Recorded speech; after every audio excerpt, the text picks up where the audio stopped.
both of these words, in one way or the other, refer to Allah's mercy. And the challenge with translating these words is that because they belong to the same origin, they almost seem synonymous. And a lot of times in English translation, we actually use words that are rather ambiguous to translate them. So the most beneficent, the most merciful, or the most merciful, the most kind. These kinds of translations are very common, right? And the problem with them is you can't really tell the real essential fundamental difference between the most merciful and the most kind. So let's try to explore some of the benefits of these two words together. Had I been giving you a talk on just the benefits of Ar-Rahman by itself, that would take a while. And its origin and what it comes from and how it's related to the word Raham, the womb of the mother, that's a separate subject. But today, just the distinction between these two and the fact that they come together, what does that produce? Okay. Think of Ar-Rahman as having three qualities. The first word, Ar-Rahman, think of it as having three qualities. Words that have that an at the end, that pattern in the Arabic, it's called Sighatul Mubalagha. That's not so important. But it really produces three, connotations.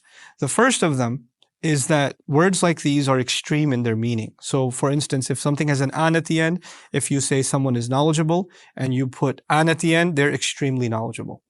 Okay, so it makes the quality extreme. That's the first. The second is that it makes the quality transient. And what that means is it's not something permanent. So in the Arabic language, atshan, notice the an at the end. Atshan is someone extremely thirsty. But thirst, as you know, is not something that lasts forever. Jaw'an is someone extremely hungry. And hunger is not something that lasts forever. Similarly, ghadban is someone extremely angry. And as we know, anger does not last forever. Except in some cases. But anyway, but extreme anger at least doesn't last forever. So an is used in extreme cases and cases where there's something temporary, okay? And then finally, to put it really simply, the an is used for words that are describing something that is taking place at the very moment. In other words, you're not describing someone who tends to be extremely angry or tends to be extremely thirsty or tends to be extremely hungry. You're talking about someone who is extremely thirsty or extremely hungry or extremely angry right now. These are the three implications. I'll repeat them very, very quickly. Extreme, temporary, and immediate. Extreme, temporary, and immediate. Now, if you apply that to the word Ar-Rahman, you'll appreciate something about the word Ar-Rahman. Allah's mercy, His love, His care is extreme. It's not some, normal mercy. There are moments in a person's life where they're demonstrating mercy and care. Then there are points where they spike. And so Ar-Rahman is describing the spike in the rahmah of Allah, the love and care of Allah. The second, the scary one, is that it's transient, but we thought every name of Allah is permanent, so it should always be the case. But as Ibn Abbas will describe, that Ar-Rahman actually refers to Allah's mercy as it manifests on this earth, in this life.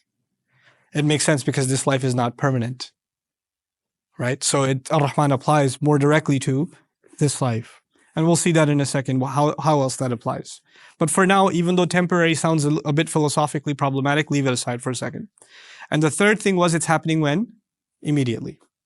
Now, let's compare this to the two qualities of Ar-Rahim. It's the next word. Also has to do with mercy, love, care, but it has two qualities. Now remember, Ar-Rahman had three. Ar-Rahim has two. These two qualities are, one, that it's referring to something that is always the case. It's not just something happening right now or happening temporarily. It is happening.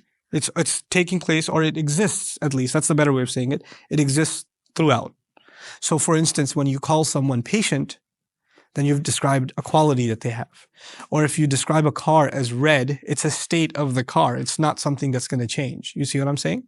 Or you describe the sky as blue, then this is a quality of the sky. Okay? Now, an adjective of water being pure or something like that. These are constant states, okay? That's the idea of Rahim, Fa'il, that pattern. That's one, that it's constant. We'll put it like that, simply speaking, it's constant. The second piece of it is that it's not necessarily taking place, meaning it's not acted out, it's potential. To make this easy to understand, if I say about my wife, she's patient, right? And that's a quality that she has.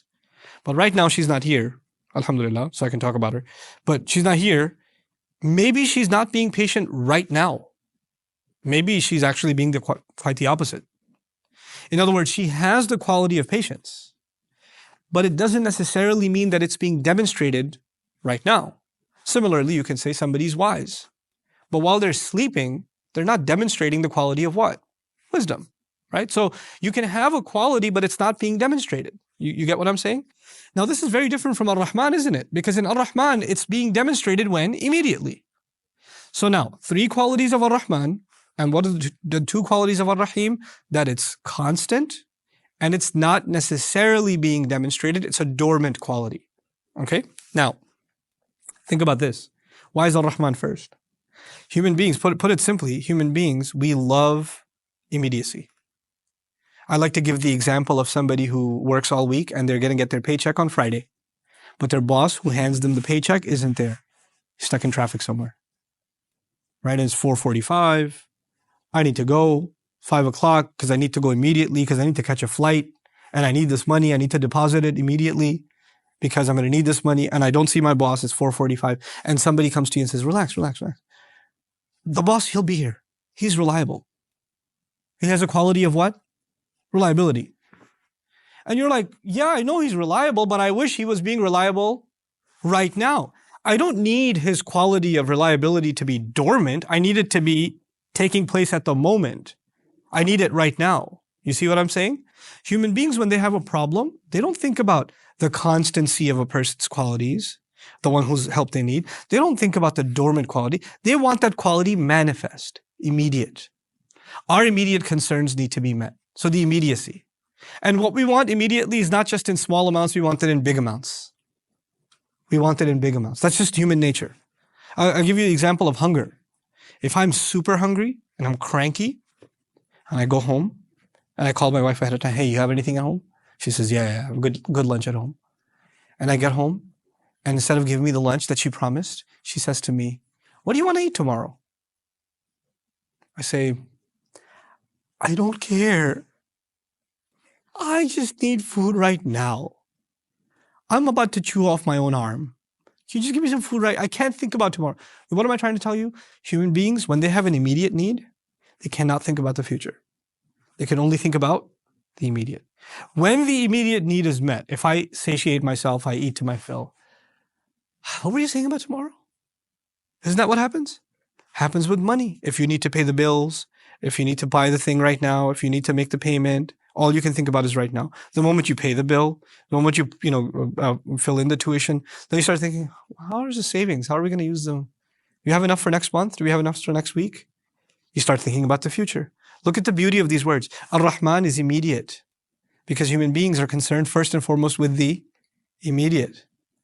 But as soon as the immediate is met, and met more than you can imagine, in an extreme way it is met. Allah's rahmah comes, Allah's love and mercy comes in extreme, amounts.